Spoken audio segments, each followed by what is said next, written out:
Hi guys, welcome to another episode of Kickin' It with Karan, and we're back on season 3, and we've got a very special guest with us today, Ariel Kelman, CMO of Oracle.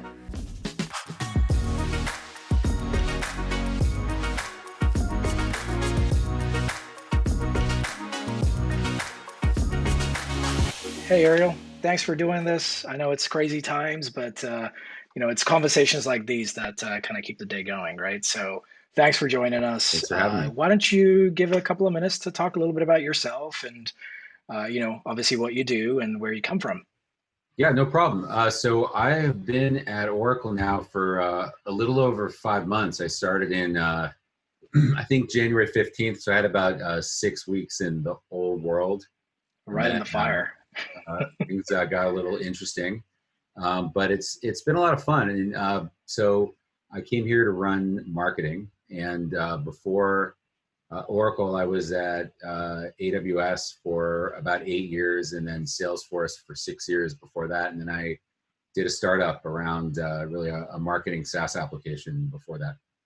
It's been very busy, and well, the transformation that was easier to accelerate was digital meetings, virtual meetings. I was already planning on going big on online meetings anyways, and that kind of got accelerated. But it's been good. It's been interesting. It's been fun to really meet all the people and really just see, how our technology is being used by customers. Especially, I was just really excited to see all the innovation with our customers around building applications really quickly for a lot of these COVID use cases.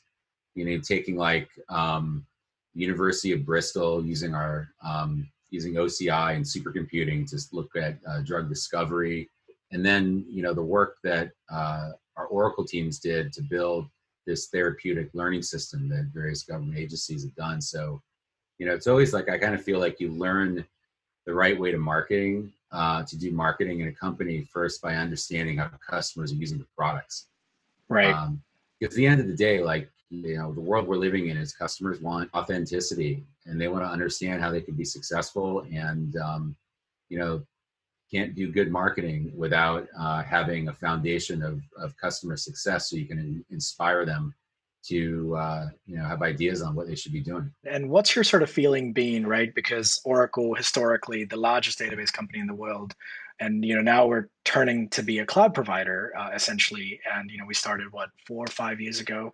And what has there been any sort of changes in terms of trends that you've seen? Obviously with your experience in multiple SaaS companies, and then Amazon, and now Oracle, right? We're trying to chart the same path. Have you sort of Well, seen?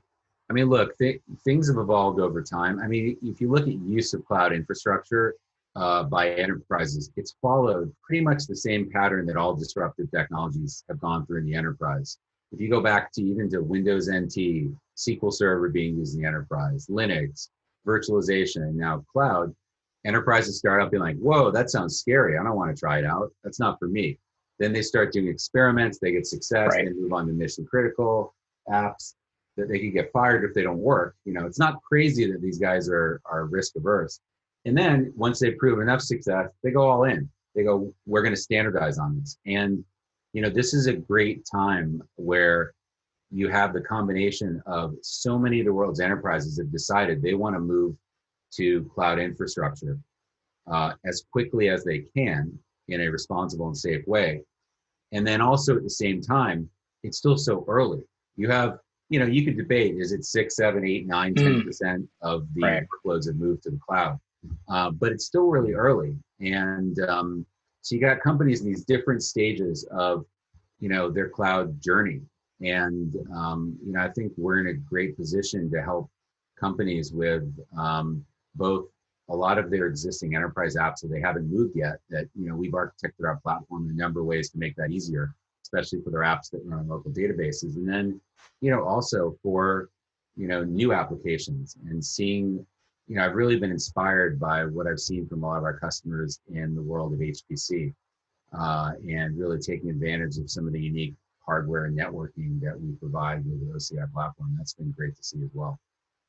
Yeah, I mean, it's interesting you mentioned, right? Like most of the world's enterprise customers haven't actually migrated to the cloud yet. So it's a very small percentage anyway, right? This is a Well, I look at mul- it, so the workloads. So right, right, a very, very small percentage of enterprises have moved a majority of their workloads. And every right, customer, they're kind of in different stages of that journey, some more ahead than others. But for the right. vast majority of enterprises, way less than half of their Yeah, work. and as you see these workloads kind of, trickling into the cloud over the course of the next few years, one trend that's been sort of, very big, or at least what I've seen from customers anyway, is multi-cloud, right?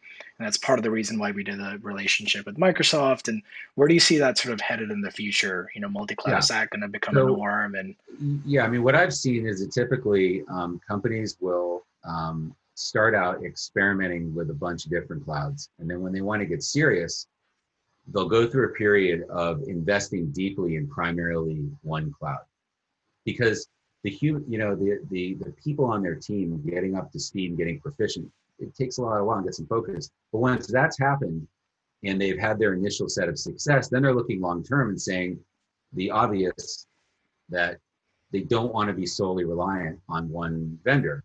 And there's a lot of technologies, especially Kubernetes, that are making it easier right, than ever to be able to move workloads between platforms. But for the vast majority of large enterprises, they don't want to standardize on 3, 4, 5 cloud providers. They're going to typically pick a primary and then 1 or 2 secondaries. This is, of course, in addition to all the SaaS applications, which are really right, almost always independent decisions. So I think, you have probably less than half of large enterprises, let's say just in the US, have picked their primary cloud provider. right, But then even less have picked their long-term secondary cloud provider.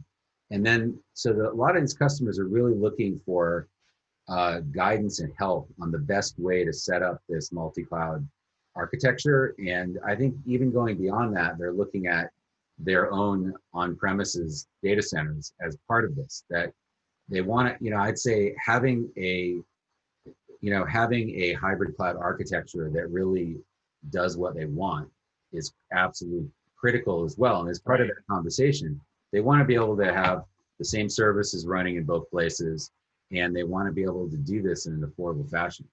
So Yeah, that's even for probably HR and DR capabilities, right? yeah, Right. absolutely. Cool.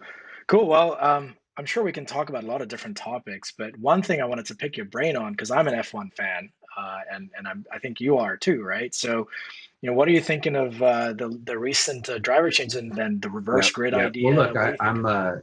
I kind of went from never watching the sport to being a huge fan over the past 2 years, and Right. so I think, well, first of all, McLaren, they now have the all giggling, laughing team with Daniel Daniel Ricciardo. Ricciardo Yeah. joining Lando Norris. Both from great, fantastic drivers, and McLaren finished fourth last year, really surging towards the end, and they're positioned very well. And then, having Carlos Sainz moving over to Ferrari, it's looking like I think they're going to have a set of drivers that, hopefully will have better teamwork on track. Uh, so I think that will help Right. Leclerc Right. and puts him in a really good position. I think he's the big winner here. I mean, he's the future of basically the future Yeah. of that team, right? So, what do you think of the It reverse grid it took me a while to idea? actually understand what it was, but I think it's pretty exciting. It's a great idea. This is the time. One of the things Christian Horner said at some YouTube interview was that this is the time to try it out, try out new things. Right. And I think it was really innovative as an idea, but unfortunately, this is one of these things where they need any one team can veto it, and Mercedes didn't feel comfortable with it. Right. It's So unanimous, right? It needs to be, I yeah, think. 9-1 wasn't enough, unfortunately. But who knows? I think it's not dead yet. Yeah, I mean, I think it'd be really exciting. I mean, I was just thinking, because almost you could predict the race winners, right, before the races even happened. Now with Hamilton potentially having to go through the grid to make, Yeah, it could be exciting. So, but thanks for your thoughts anyway, Ariel. Really pleasure talking to you, and I'm excited to work with your team, and it's looking like a bright future. So yeah. thanks Good again for talking your to you. time. We'll talk soon.